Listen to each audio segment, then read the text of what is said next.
অন্য মাসের চাইতে এই মাসে লাভ কম করেন, এই মাসের সম্মানে আপনি লাভ কম করুন।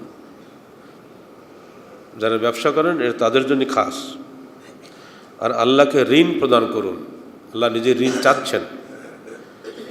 আল্লাহ বলছেন ইন তাকরিদুল্লাহ করদান হাসানা ইউযাইফহু লাকুম ওয়া ইয়াগফির লাকুম আল্লাহু শাকুরুন হালিম। সূরা তাগাবুন 17 আয়াত। যদি তোমরা আল্লাহকে কর্জে হাসানা দাও তাহলে তিনি তোমাদেরকে বহুগুণ বেশি দান করবেন এবং তোমাদেরকে ক্ষমা করবেন। আল্লাহু শাকুরুন হালিম, তিনি কৃতজ্ঞ এবং সহনশীল। এই আয়াত নাজিল হওয়ার পরে সাহাবী আবু দাহদা এসে আল্লাহকে বলছেন, হে আল্লাহ, হে আল্লাহ রসুল, আল্লাহ কি আমাদেরকে ঋণ চাচ্ছেন? হ্যাঁ, আল্লাহ ঋণ চাচ্ছেন। আল্লাহ গনি ও আনতুল ফুকারা, আল্লাহ অভাব মুক্ত, তোমরাই হলে অভাবী, তবু আল্লাহ তোমাদের কাছে ঋণ চাচ্ছেন। ঠিক আছে, আমি আমার সবচাইতে উত্তম বস্তুটাই আল্লাহকে ঋণ দিলাম। বাড়িতে গিয়ে বললে, অমুকের মা বের হও, আমি এই বাগানটা আল্লাহকে ঋণ দিয়েছি। এই বাগানে 600 খেজুর গাছ আছে। আপনারা বুঝতেই পারছেন আরবদের কাছে খেজুর গাছ কত বেশি মূল্যবান। সবচাইতে মূল্যবান বাগান আবু দাহদা আল্লাহ রসুলকে বললেন, হে আল্লাহ রসুল, এটা আমি আল্লাহকে ঋণ দিলাম। সঙ্গে সঙ্গে আয়াত নাজিল হয়েছে, যখনই শুনলেন তখনই ঋণ ঘোষণা করলেন। স্ত্রী ছিল সুশীলা স্ত্রী, একবার বলল না, স্বামী তুমি করলেটা কি, আমরা এখন যাব কোথায়? তখনই বেরিয়ে আসলো সন্তানাদি নিয়ে, রাস্তায় বসলো। আল্লাহ যখন দায়িত্ব নিয়েছেন বেশি বেশি দিবেন, নিঃসন্দেহে তিনি আমার কোনো একটা ব্যবস্থা করবেন। তখন আল্লাহ রসুল বললেন, দেখো আবু দাদা, জান্নাতে তোমার এই 600 খেজুরের বিনিময়ে বহু গুণ বেশি উত্তম খেজুর গাছ এবং কাঁদি ভরা খেজুর তোমাদের অপেক্ষা করছে, তুমি আদৌ চিন্তা করো না। আবু তালহাও ঠিক একই অবস্থায় করেছিল। আবু তালহা তার সমস্ত সম্পত্তি তিনি আল্লাহ রসুলকে দান করলেন। আল্লাহ রসুল বললেন, তুই এত তুমি দান করলে তোমার ছেলে মেয়ে কী খাবে? ওগুলো দায়িত্ব আল্লাহ। ইসলামের সোনালী যুগে এই ধরনের অসংখ্য ঐতিহ্যে ভরা ইতিহাস রয়েছে, আমরা তার ধারে কাছেও যেতে পারি না। অতএব হৃদয় জগৎকে পরিচ্ছন্ন করুন, আল্লাহকে উত্তম ঋণ দিন। আপনি ব্যবসায় লাভ কম করুন, যেটুকু কম করছেন ওটা কম নয়, ওটা আরও বেশি পাবেন, আল্লাহর কাছে বহুগুণ বেশি পাবেন। আল্লাহ যে কত দিবেন তা আমরা জানি না। এটা আমাদের মনের আকীদার উপরে, ইমানের উপরে ভিত্তি করে। যার ইমান যত বেশি তার নেকিও ঠিক তত বেশি হবে ইনশাআল্লাহ।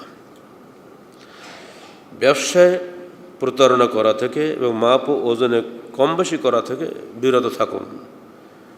ক্বাল রাসূলুল্লাহ সাল্লাল্লাহু আলাইহি ওয়াসাল্লাম, মান গাশশানা ফালাইসা মিন্না, যে ব্যক্তি আমাদের সঙ্গে প্রতারণা করলো সে আমাদের দলভুক্ত নয়। যদি মুসলমানদের দলভুক্তি না থাকলে তো জান্নাত প্রশ্নই ওঠে না। অতএব ব্যবসায়ের প্রতারণা করবেন না। আল্লাহ পাক বলছেন, ওয়াইলুল লিল মুতাফফিফিনা আল্লাযীনা ইযা ইকতালু আলান নাস ইস্তাওফুন ওয়া ইযা কালুহুম আও ওয়াজানুহুম ইউখসিরুন। ধ্বংস হোক ওই সমস্ত ব্যবসায়ীরা যারা মাপে এবং ওজনে কম বেশি করে।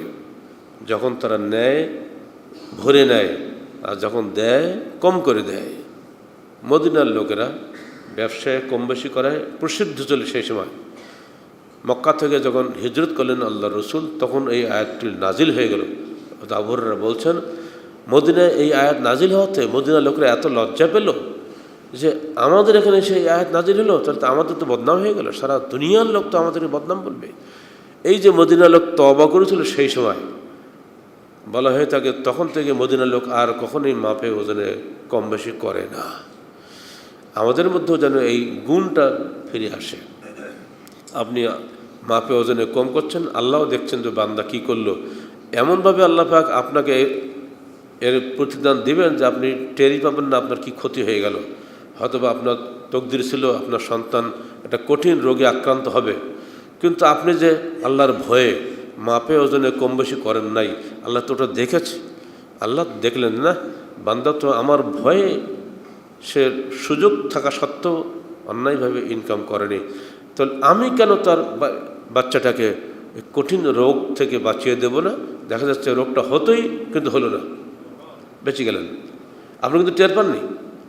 অ্যাক্সিডেন্ট হয়েছে, দুজন মরেছে, আপনার ছেলে বেঁচে গেছে, এরকম হচ্ছে না?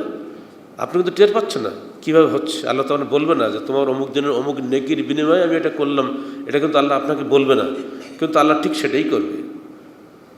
যে ব্যক্তি এই দুনিয়াতে একটি মানুষের বিপদ থেকে উদ্ধার করে দেয়, আল্লাহ ওয়াদা করছেন আমি তাকে অবশ্যই কিয়ামতের দিন তার একটা কঠিন বিপদ থেকে উদ্ধার করব। অতএব আপনি যত নেকি কাজ করবেন ইনশাআল্লাহ তার বিনিময়ে আল্লাহর কাছে পাবেন। আল্লাহ নিজে ওয়াদা করছেন ইউজাফুল্লাহ আফান কাসীরা, বহু গুণ বেশি আমি তাকে দান করব। 6 নম্বর, অধীনস্থদের প্রতি দয়া করুন।